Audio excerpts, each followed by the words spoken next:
નમસ્કાર મિત્રો, સ્વાગત છે તમારું અમારી યુટ્યુબ ચેનલમાં। મિત્રો, કમિશનર શ્રી આરોગ્ય તબીબી સેવાઓ અને તબીબી શિક્ષણની કચેરી દ્વારા સ્ટાફ નર્સની પોસ્ટ પર ભરતી જાહેર કરવામાં આવી છે અને તેમના અરજી ફોર્મ પણ શરૂ કરી દેવામાં આવેલા છે। તો આજના વિડીયોમાં ચર્ચા કરીશું કે ઓનલાઈન અરજી ફોર્મ જાતે કેવી રીતે ભરી શકાય, પરંતુ તે પહેલા વિડીયો ગમે તો લાઈક અને શેર કરી દેજો, ચેનલમાં નવા હોય તો ચેનલને સબસ્ક્રાઇબ કરી દેજો। તો ચાલો મિત્રો વિડીયોની શરૂઆત કરીએ।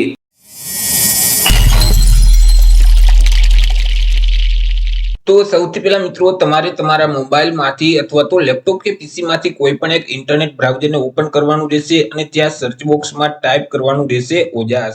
જેવું મિત્રો તમે ઓજાસ ટાઈપ કરી તમે તેને સર્ચ કરશો તો ઓજાસની જે ઓફિશિયલ વેબસાઇટ છે તે તમને સૌથી પહેલા જોવા મળશે ojas.gujarat.gov.in। તે વેબસાઇટ ઉપર તમારે ક્લિક કરી દેવાનું રહેશે। વેબસાઇટ ઉપર ક્લિક કરશો એટલે ઓજાસનું પોર્ટલ ઓપન થઈ જશે। હવે અહીં જે મેનુ આપેલ છે તેમાં ઓનલાઈન એપ્લિકેશનનો ઓપ્શન જોવા મળશે, તેના ઉપર ક્લિક કરશો એટલે સબ મેનુ ઓપન થઈ જશે। તેમાં સૌથી પહેલા જે એપ્લાયનું ઓપ્શન છે ત્યાં ક્લિક કરી દેવાનું રહેશે, જેથી કરી ફરીથી આ મુજબની સ્ક્રીન ઓપન થઈ જશે। અહીંથી તમારી ડિપાર્ટમેન્ટ સિલેક્ટ કરવાનું રહેશે। તો અહીં મિત્રો જે COH નો ઓપ્શન છે એટલે કે commissioner health medical service and medical education નો જે ઓપ્શન છે તેને સિલેક્ટ કરી દેવાનું રહેશે, જેથી કરી મિત્રો COH દ્વારા જેટલી ભરતીમાં અરજી ફોર્મ શરૂ હશે તેનું લિસ્ટ ઓપન થઈ જશે। હાલ મિત્રો અત્યારે સ્ટાફ નર્સ ક્લાસ 3 એક જ પોસ્ટ પર અરજી ફોર્મ શરૂ છે અને તમે તેમાં 3/11/2024 સુધી ઓનલાઈન અરજી ફોર્મ ભરી શકશો। આ જે ભરતી છે તેના નોટિફિકેશનની PDF ફાઇલ તમારે ડાઉનલોડ કરવી હોય તો અહીં જે ડિટેલનું બટન છે તેના ઉપર ક્લિક કરશો તો નોટિફિકેશનની PDF ફાઇલ તમારા ડિવાઇસમાં ડાઉનલોડ થઈ જશે। અરજી ફોર્મ ભરવા માટે અહીં જે એપ્લાયનું બટન છે ત્યાં ક્લિક કરી દેવાનું રહેશે, જેથી કરી મિત્રો ભરતીને લગતી તમામ માહિતી અહીં તમને જોવા મળશે, તે એકવાર વાંચી લેવાની રહેશે। ત્યાર પછી મિત્રો એપ્લાય નાવના બટન ઉપર ક્લિક કરી દેવાનું રહેશે। હવે મિત્રો તમે ઓજાસના પોર્ટલ ઉપર ઓલરેડી રજીસ્ટ્રેશન કરેલું હોય તો તમારા જે રજીસ્ટ્રેશન નંબર છે તે આ બોક્સમાં ટાઈપ કરી દેવાના રહેશે, તમારી જે જન્મ તારીખ છે તે અહીં ટાઈપ કરવાની રહેશે, એપ્લાય વિથ OTR ના બટન ઉપર ક્લિક કરી દેવાનું રહેશે। પરંતુ ઓજાસના પોર્ટલ ઉપર તમે રજીસ્ટ્રેશન નથી કરેલ તો અહીં જે સ્કીપનું બટન આપેલ છે ત્યાં ક્લિક કરી આગળ વધવાનું રહેશે। આગળ મિત્રો તમને એક અરજી ફોર્મ આપી દેવામાં આવશે, તે અરજી ફોર્મમાં તમામ માહિતી ભરવાની રહેશે। અરજી ફોર્મમાં સૌથી પહેલા તો તમારે તમારી જે પર્સનલ માહિતી છે તે આપવાની રહેશે। ટાઇટલ જે લાગુ પડતું હોય તે અહીંથી સિલેક્ટ કરી દેવાનું રહેશે, તમારી અટક એટલે કે સરનેમ આ બોક્સમાં ટાઈપ કરવાની રહેશે, તમારું નામ અહીં ટાઈપ કરી દેવાનું રહેશે, પિતા કે પતિનું નામ આ બોક્સમાં ટાઈપ કરવાનું રહેશે, માતાનું નામ અહીં ટાઈપ કરી દેવાનું રહેશે। ત્યાર પછી જેન્ડર મેલ કે ફિમેલ અહીંથી સિલેક્ટ કરી દેવાનું રહેશે અને ફરીથી તે જેન્ડર સિલેક્ટ કરવાનું રહેશે। તમારી જે જન્મ તારીખ હોય તે અહીં ટાઈપ કરી દેવાની રહેશે, મેરિટલ સ્ટેટસ અહીંથી સિલેક્ટ કરી દેવાનું રહેશે, તમારી જે જાતિ છે કેટેગરી છે તે અહીંથી સિલેક્ટ કરવાની રહેશે। પરંતુ તમે જો અનામત વર્ગના ઉમેદવાર હોય તો તમારી પાસે જે કાસ્ટ સર્ટિફિકેટ છે તેમની વિગત પણ આપવાની રહેશે, જેમ કે કાસ્ટ સર્ટિફિકેટ નંબર આ બોક્સમાં ટાઈપ કરી દેવાના રહેશે, કાસ્ટ સર્ટિફિકેટની તારીખ અહીં ટાઈપ કરવાની રહેશે, કાસ્ટ સર્ટિફિકેટ કયા રાજ્યમાંથી મેળવેલ છે તે રાજ્યનું નામ અહીંથી સિલેક્ટ કરી દેવાનું રહેશે। તમે જો SCBC એટલે કે સામાજિક અને શૈક્ષણિક રીતે પછાત વર્ગના ઉમેદવાર હોય તો તમારી પાસે જે નોન ક્રિમિનલ સર્ટિફિકેટ છે તેમની વિગત પણ આપવાની રહેશે, નોન ક્રિમિનલ સર્ટિફિકેટ નંબર આ બોક્સમાં ટાઈપ કરી દેવાના રહેશે, તેમની તારીખ અહીં ટાઈપ કરવાની રહેશે, નોન ક્રિમિનલ સર્ટિફિકેટ કયા સત્તા અધિકારી તરફથી આપવામાં આવેલું છે તેમનો હોદ્દો અહીંથી સિલેક્ટ કરી દેવાનો રહેશે। આગળ મિત્રો તમારે અલગ અલગ બે સરનામા આપવાના રહેશે। સૌથી પહેલા તો પ્રેઝન્ટ એડ્રેસ એટલે કે હાલનું સરનામું છે તે આ બોક્સમાં ટાઈપ કરી દેવાનું રહેશે, રાજ્યનું નામ સિલેક્ટ કરવાનું રહેશે, તમારા જિલ્લાનું નામ અને તાલુકાનું નામ સિલેક્ટ કરી દેવાનું રહેશે, એરિયાના પિનકોડ નંબર આ બોક્સમાં ટાઈપ કરવાના રહેશે। ત્યાર પછી તમારું જે કાયમી સરનામું છે એટલે કે પરમનન્ટ એડ્રેસ છે તે આ બોક્સમાં ટાઈપ કરી દેવાનું રહેશે, ફરીથી રાજ્યનું નામ, જિલ્લાનું નામ અને તાલુકાનું નામ સિલેક્ટ કરી એરિયાના પિનકોડ નંબર અહીં ટાઈપ કરી દેવાના રહેશે। તમારા જે તે મોબાઈલ નંબર હોય તે આ બોક્સમાં ટાઈપ કરવાના રહેશે, ફરીથી તે જ મોબાઈલ નંબરને વેરીફાઈ કરવા માટે અહીં ટાઈપ કરવાના રહેશે, તમારું ઈમેલ એડ્રેસ આ બોક્સમાં ટાઈપ કરી દેવાનું રહેશે, ફરીથી તે જ ઈમેલ આઈડીને વેરીફાઈ કરવા માટે આ બોક્સમાં ટાઈપ કરવાનું રહેશે। ત્યાર પછી આગળ મિત્રો તમારે અન્ય વિગત આપવાની રહેશે, તમે શારીરિક રીતે વિકલાંગ વ્યક્તિ છો કે કેમ। જો શારીરિક રીતે વિકલાંગ વ્યક્તિ હોય તો અહીં જે અલગ અલગ ઓપ્શન આપેલ છે તેમાંથી જે ઓપ્શન લાગુ પડતો હોય તો તેની સામે જે ચેકબોક્સ છે તેમાં ટીક કરી દેવાનું રહેશે। પરંતુ તમે શારીરિક રીતે વિકલાંગ વ્યક્તિ નથી તો અહીં સૌથી પહેલા નોટ એપ્લિકેબલ નું ઓપ્શન આપેલ છે તો તેની સામે જે ચેકબોક્સ છે ત્યાં ટીક કરી દેવાનું રહેશે।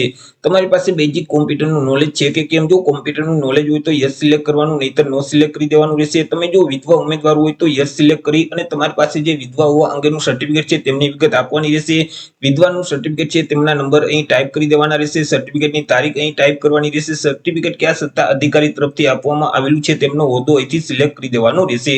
પરંતુ તમે વિધવા ઉમેદવાર નથી તો અહીંથી તમારે નો સિલેક્ટ રાખવાનું રહેશે।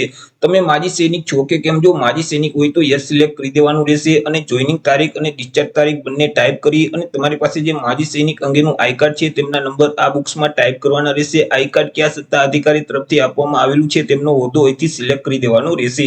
પરંતુ તમે માજી સૈનિક નથી તો અહીં તમારે નો સિલેક્ટ જ રાખવાનું રહેશે. મિત્રો તમે હાલ અત્યારે ગુજરાત રાજ્યમાં સરકારી કર્મચારી તરીકે ફરજ બજાવો છો કે કેમ? જો તમે ગુજરાત રાજ્યમાં હાલ અત્યારે સરકારી કર્મચારી તરીકે ફરજ બજાવતા હોય તો યસ સિલેક્ટ કરી અને તમારી જે જોઈનિંગ તારીખ છે તે અહીં ટાઈપ કરી દેવાની રહેશે અને કયા ડિપાર્ટમેન્ટમાં ફરજ બજાવો છો તે ડિપાર્ટમેન્ટનું નામ અહીં ટાઈપ કરવાનું રહેશે. પરંતુ તમે ગુજરાત રાજ્યમાં હાલ અત્યારે સરકારી કર્મચારી તરીકે ફરજ નથી બજાવતા તો નો સિલેક્ટ જ રાખવાનું રહેશે. ત્યાર પછી આગળ તમારે ભાષાની માહિતી એટલે કે લેંગ્વેજની વિગત આપવાની રહેશે. અલગ અલગ 3 લેંગ્વેજ તમને જોવા મળશે: ઇંગ્લિશ, હિન્દી અને ગુજરાતી.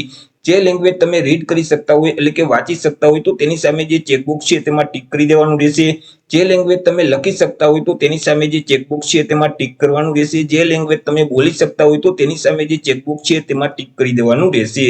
આગળ મિત્રો તમારે એજ્યુકેશન ક્વોલિફિકેશન એટલે કે શૈક્ષણિક લાયકાતની વિગત આપવાની રહેશે. મિત્રો તમે બીએસસી નર્સિંગ પાસ કરેલ છે કે જનરલ નર્સિંગ એન્ડ મિડવાઇફરીનો કોર્સ પાસ કરેલ છે? જે કોર્સ પાસ કરેલ હોય તે ઓપ્શન સિલેક્ટ કરી દેવાનું રહેશે. તેમાં મેળવેલ ટકાવારી અહીં ટાઈપ કરી દેવાની રહેશે. મેળવેલ ક્લાસ સિલેક્ટ કરી દેવાનું રહેશે. ઇન્સ્ટિટ્યૂટનું નામ અહીં ટાઈપ કરવાનું રહેશે.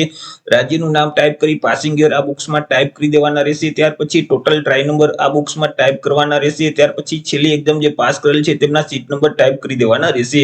ત્યાર પછી મિત્રો તમે જે અહીં રજીસ્ટ્રેશન કરેલ છે ગુજરાત નર્સિંગ કાઉન્સિલમાં તો તે રજીસ્ટ્રેશનની વિગત આપવાની રહેશે. રજીસ્ટ્રેશન નંબર અહીં ટાઈપ કરવાના રહેશે. ત્યાર પછી રજીસ્ટ્રેશનની જે તારીખ છે તે અહીં ટાઈપ કરી દેવાની રહેશે.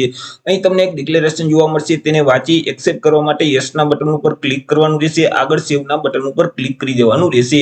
જેવું મિત્રો તમે સેવના બટન ઉપર ક્લિક કરશો તો તમારી અરજી સેવ થઈ જશે. તમને એક અરજી નંબર આપી દેવામાં આવશે. તે અરજી નંબર તમારે સાચવી રાખવાના રહેશે, કારણ કે હજી આગળ તમારે ફોટો અને સિગ્નેચર અપલોડ કરવાના છે. ત્યાર પછી તમારે તમારી અરજીને કન્ફર્મ કરવાની રહેશે. જ્યાં સુધી તમે તમારી અરજી કન્ફર્મ નહીં કરો ત્યાં સુધી અરજી ફોર્મ માન્ય રહેતું નથી. મિત્રો ફોટો અને સિગ્નેચરને અપલોડ કરવા માટે ફરીથી હોમ સ્ક્રીન ઉપર આવી જવાનું રહેશે. અહીં જે મેનુ છે ત્યાં ઓનલાઈન એપ્લિકેશનના બટન ઉપર ક્લિક કરશો તો સબ મેનુ ઓપન થઈ જશે. તેમાં અહીં ત્રીજા નંબરમાં અપલોડ ફોટો અને સિગ્નેચરનો ઓપ્શન જોવા મળશે, ત્યાં ક્લિક કરવાનું રહેશે. જેથી કરી તમારી પાસે અરજીની વિગત માંગશે. તમારા અરજી નંબર અહીં ટાઈપ કરી દેવાના રહેશે. જન્મ તારીખ અહીં ટાઈપ કરવાની રહેશે. ત્યાર પછી અહીં જે કેપ્ચા કોડ આપવામાં આવેલું છે સેમ કોડ આ બોક્સમાં ટાઈપ કરી ઓકેના બટન ઉપર ક્લિક કરી દેવાનું રહેશે. જેથી કરી આ મુજબની સ્ક્રીન ઓપન થઈ જશે. તમારે સૌથી પહેલા તો પાસપોર્ટ સાઇઝનો ફોટોગ્રાફ અપલોડ કરવાનો રહેશે. તમે જે ફાઇલ અપલોડ કરો છો તે ફાઇલનું ફોર્મેટ જેપીજી ફોર્મેટ જ હોવું જોઈએ અને ફાઇલની સાઇઝ છે તે 15 KB કરતા ઓછી હોવી જોઈએ. ચોઈસ ફાઇલના બટન ઉપર ક્લિક કરશો તો ડિવાઇસ ઓપન થઈ જશે કે જ્યાં તમે સ્કેન કરેલો પાસપોર્ટ સાઇઝનો ફોટોગ્રાફ રાખેલ છે તેને સિલેક્ટ કરી અપલોડના બટન ઉપર ક્લિક કરશો તો ફોટોગ્રાફ અપલોડ થઈ જશે. એવી જ રીતે નીચે સિગ્નેચર અપલોડ કરવાની રહેશે. તમે સિગ્નેચરની જે ફાઇલ અપલોડ કરો છો તે ફાઇલનું ફોર્મેટ જેપીજી ફોર્મેટ જ હોવું જોઈએ. ફાઇલની સાઇઝ છે તે 15 KB કરતા ઓછી હોવી જોઈએ. ચોઈસ ફાઇલના બટન ઉપર ક્લિક કરી સિગ્નેચરને સિલેક્ટ કરી દેવાની રહેશે. ત્યાર પછી અપલોડના બટન ઉપર ક્લિક કરશો તો સિગ્નેચર અપલોડ થઈ જશે. ફોટો અને સિગ્નેચરને અપલોડ કર્યા પછી આગળ તમારે તમારી અરજીને કન્ફર્મ કરવાની રહેશે. અરજીને કન્ફર્મ કરવા માટે ફરીથી હોમ સ્ક્રીન પર આવી અને અહીં જે ઓનલાઈન એપ્લિકેશનનો ઓપ્શન છે ત્યાં ક્લિક કરશો તો સબ મેનુમાં કન્ફર્મનો ઓપ્શન જોવા મળશે, તેના ઉપર ક્લિક કરી દેવાનું રહેશે. જેથી કરી ફરીથી તમારી પાસે અરજીની વિગત માંગશે. તમારા જે અરજી નંબર છે તે અહીં ટાઈપ કરી દેવાના રહેશે. જન્મ તારીખ ટાઈપ કરવાની રહેશે અને કેપ્ચા કોડ અહીં જે આપવામાં આવેલું છે સેમ કોડ આ બોક્સમાં ટાઈપ કરી ઓકેના બટન ઉપર ક્લિક કરી દેવાનું રહેશે. આગળ નીચે સ્ક્રોલ કરશો તો અહીં તમારી અરજીની વિગત જોવા મળશે, તે એકવાર ચેક કરી લેવાની રહેશે. ત્યાર પછી અહીં જે કન્ફર્મ એપ્લિકેશનનું બટન છે તેના ઉપર ક્લિક કરી તમારે તમારી અરજીને કન્ફર્મ કરવાની રહેશે. જેવું મિત્રો તમે કન્ફર્મ એપ્લિકેશનના બટન ઉપર ક્લિક કરશો તો તમારી અરજી કન્ફર્મ થઈ જશે અને તમને એક કન્ફર્મેશન નંબર આપી દેવામાં આવશે. તે નંબર તમારે સાચવી રાખવાના રહેશે. અરજીને કન્ફર્મ કર્યા પછી મિત્રો તમે જો સામાન્ય વર્ગના ઉમેદવારો હોય તો તમારે ₹300 અરજી ફી ભરવાની રહેશે. અરજી ફી ભરવા માટે અહીં જે મેનુમાં ફીનો ઓપ્શન છે તેના ઉપર ક્લિક કરશો તો ઓનલાઈન અથવા તો પોસ્ટ ઓફિસ ચલણનો ઓપ્શન જોવા મળશે, તેના ઉપર ક્લિક કરી દેવાનું રહેશે. જેથી કરી આ મુજબની એક સ્ક્રીન ઓપન થઈ જશે. અહીંથી તમારે સ્ટાફ નર્સને સિલેક્ટ કરવાનું રહેશે. ત્યાર પછી તમારા જે કન્ફર્મેશન નંબર છે તે આ બોક્સમાં ટાઈપ કરી તમારી જન્મ તારીખ અહીં ટાઈપ કરી દેવાની રહેશે. ત્યાર પછી અહીં જે કેપ્ચા કોડ આપવામાં આવેલું છે સેમ કોડ આ બોક્સમાં ટાઈપ કરવાનો રહેશે. હવે મિત્રો અહીં તમારે અરજી ફી જો ઓફલાઈન ભરવી હોય પોસ્ટ ઓફિસના માધ્યમથી તો અહીં તમને ઓપ્શન જોવા મળશે પ્રિન્ટ પોસ્ટ ઓફિસ ચલણ, તેના ઉપર ક્લિક કરશો તો પોસ્ટ ઓફિસનું ચલણ છે તે ડાઉનલોડ થઈ જશે. તમારે ઓનલાઈન અરજી ફી ભરવી હોય તો અહીં તમને ઓપ્શન જોવા મળશે ઓનલાઈન પેમેન્ટ ઓફ ફી, તેના ઉપર ક્લિક કરશો તો આગળ તમારા પાસે બેંક ખાતાની વિગત માંગશે. બેંક ખાતાની વિગત ટાઈપ કરી અને બેંક જોડે જે મોબાઈલ નંબર લિંક હશે તેમાં એક ઓટીપી જશે. તે ઓટીપીના બોક્સમાં ટાઈપ કરી સબમિટના બટન ઉપર ક્લિક કરશો તો ઓનલાઈન પરીક્ષા ફી ભરાઈ જશે. ઓનલાઈન પરીક્ષા ફી ભર્યા પછી તેની રિસિપ્ટની પ્રિન્ટ તમારે ડાઉનલોડ કરવી હોય તો અહીં તમને ઓપ્શન જોવા મળશે ઓનલાઈન પેમેન્ટ રિસિપ્ટ, તેના ઉપર ક્લિક કરશો તો રિસિપ્ટની પીડીએફ ફાઇલ તમારા ડિવાઇસમાં ડાઉનલોડ થઈ જશે. તમે જે અરજી ફોર્મ ભરેલ છે તેની પીડીએફ ફાઇલ ડાઉનલોડ કરવી હોય તો અહીં પ્રિન્ટ એપ્લિકેશન ફોર્મનો ઓપ્શન જોવા મળશે, તેના ઉપર ક્લિક કરશો તો તમે જે અરજી ફોર્મ ભરેલ છે તેની પ્રિન્ટ ડાઉનલોડ થઈ જશે. તો આવી રીતે મિત્રો જે સ્ટાફ નર્સની પોસ્ટ પર ભરતી જાહેર કરવામાં આવી છે તેમાં તમે જાતે જ ઓનલાઈન અરજી ફોર્મ ભરી શકો છો. આશા રાખું છું વિડીયો પસંદ પડ્યો હશે. વિડીયો પસંદ પડ્યો હોય તો લાઈક અને શેર કરી દેજો. ચેનલમાં નવા હો તો ચેનલને સબસ્ક્રાઇબ કરી દેજો.